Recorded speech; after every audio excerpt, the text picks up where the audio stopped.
The rise and fall of the Roman Empire in 10 events. The lie that built an empire. The most powerful man who ever lived built an empire by convincing everyone he didn't want power at all. You need to understand something about Rome first. It hated kings. It had thrown out its own monarchy centuries earlier, and the word itself was practically a curse. So when Julius Caesar started acting like one, his own senators stabbed him to death. His adopted son, a young man named Octavian, watched that happen and learned the lesson that would define the next 500 years. Never look like you want the crown, even while you're taking it. Octavian spent over a decade at war, crushing Caesar's killers, then turning on his own ally Mark Antony until he controlled the entire Roman world. But there was still a problem. Rome hated kings. So he handed his power back to the Senate in public on purpose, and the Senate, completely fooled, handed it right back, along with a new name, Augustus, Emperor. He got total control while looking like he never asked for it. That single move bought Rome 2 centuries of peace. But building an empire this massive created a problem no army could solve. How do you feed a city of 1 million people with nothing but wooden ships and dirt roads? The answer was stranger than anyone expected. The port nobody could find. If Rome ran out of grain, it didn't just get hungry, it rioted, and riots toppled emperors.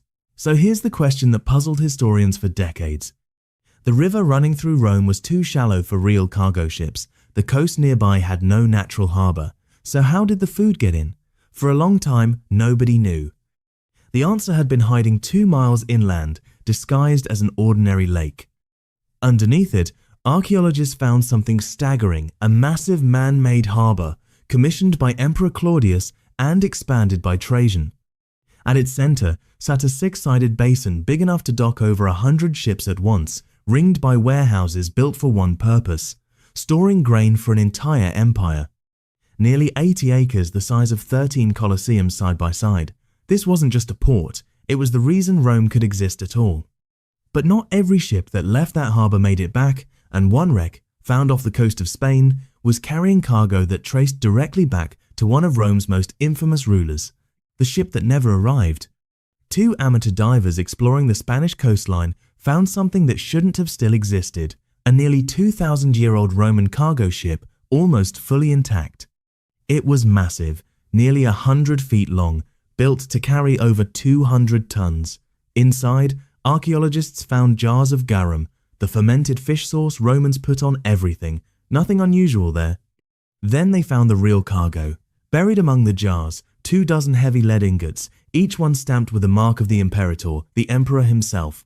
Coins pulled from the wreck dated it to right after fire tore through 2/3 of Rome, and historians realized this lead was headed straight for the Emperor Nero's reconstruction of his own palace. It never got there.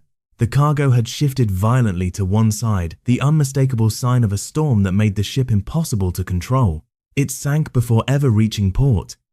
At this point, Rome could still command the seas from one end of the Mediterranean to the other. Less than 2 centuries later, it wouldn't be able to command itself. The 50 years Rome almost died.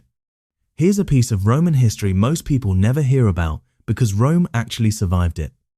After one emperor's assassination, more than 20 different men claimed the throne in the space of 50 years. Most lasted a matter of months. Some were murdered by their own soldiers within weeks of taking power. Historians call them the barracks emperors, rulers who existed only as long as the army behind them stayed loyal, which in this era was never very long. While Rome tore itself apart from the inside, outside enemies smelled blood. And then the unthinkable happened. The empire physically split into 3 separate, competing states. You'd expect this to be where the story ends. It isn't. Against every expectation, Rome clawed its way back together. But the very man who saved it was about to make one decision that, over a century later, would quietly determine which half of the empire lived and which half didn't. The decision that split an empire. Diocletian inherited an empire that had barely avoided destroying itself, and he came to one uncomfortable conclusion: it was too big for one person to rule. News from the frontier could take weeks to reach the capital.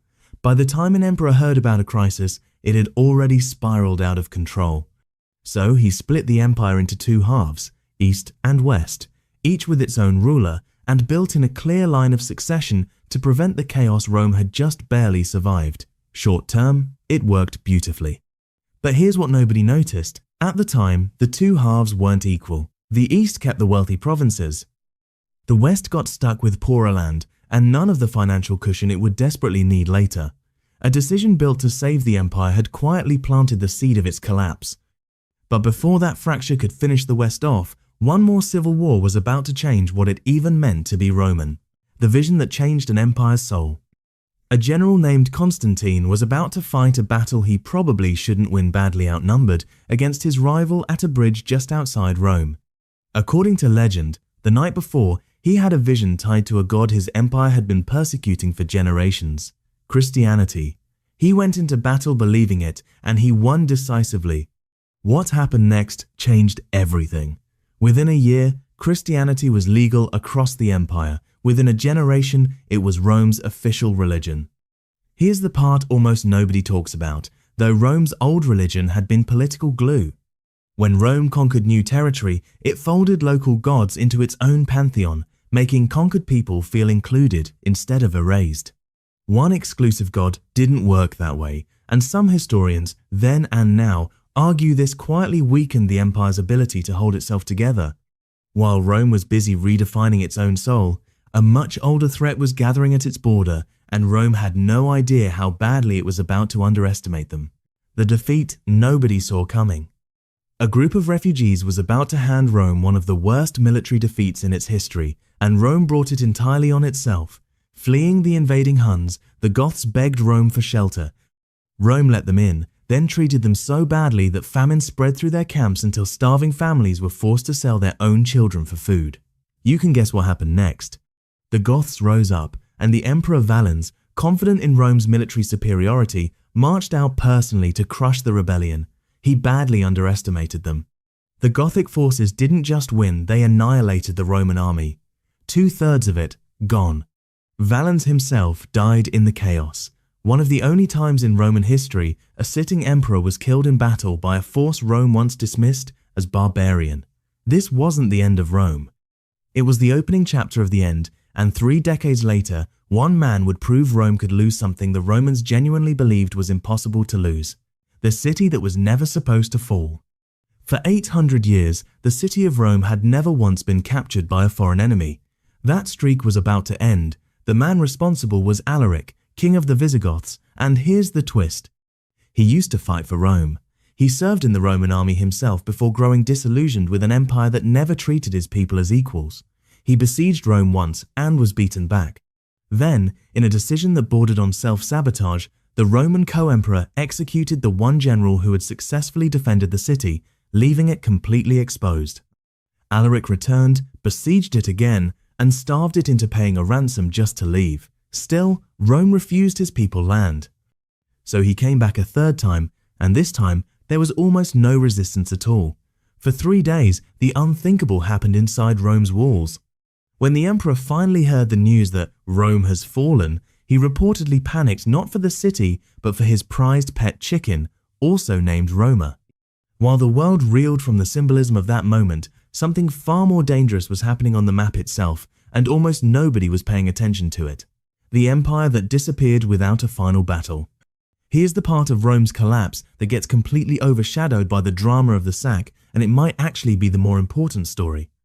While everyone was still talking about what happened inside Rome's walls, Rome's territory was quietly disappearing outside them.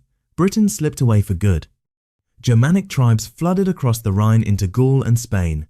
One group, the Vandals, pushed all the way through the Strait of Gibraltar and seized most of North Africa, including Carthage, one of the wealthiest cities in the Mediterranean. Another group, the Visigoths, briefly allied with Rome against a common enemy, then turned around and seized the rest of Spain the moment Rome looked weak.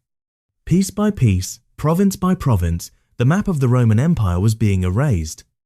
By the time the news everyone had been dreading finally arrived, there wasn't much of an empire left to lose, and the way it actually ended looked nothing like anyone would expect. The end that didn't look like an ending. A 16-year-old boy sat on the throne of what used to be the most powerful empire on earth, and nobody was going to bother defending him. His name was Romulus Augustulus, and he hadn't even won his crown. His father, a general named Orestes, had forced out the previous emperor and installed his teenage son as a puppet instead. Orestes' power depended entirely on foreign soldiers fighting for Rome, and those soldiers wanted the one thing soldiers always want: land for their families. Orestes refused them. It was the last mistake he'd ever make. The soldiers turned on him, led by one of their own commanders, a man named Odoacer, who killed Orestes and marched straight for the boy on the throne. You'd expect an execution. It never came. Odoacer simply removed the boy from power, let him live out his life in peace, and declared himself king of Italy. The imperial crown was packed up and shipped off to Constantinople, a quiet message that the West didn't need an emperor anymore. No battle, no siege, no dramatic final stand. An empire that once ruled nearly 2 million square miles ended with what amounted to paperwork.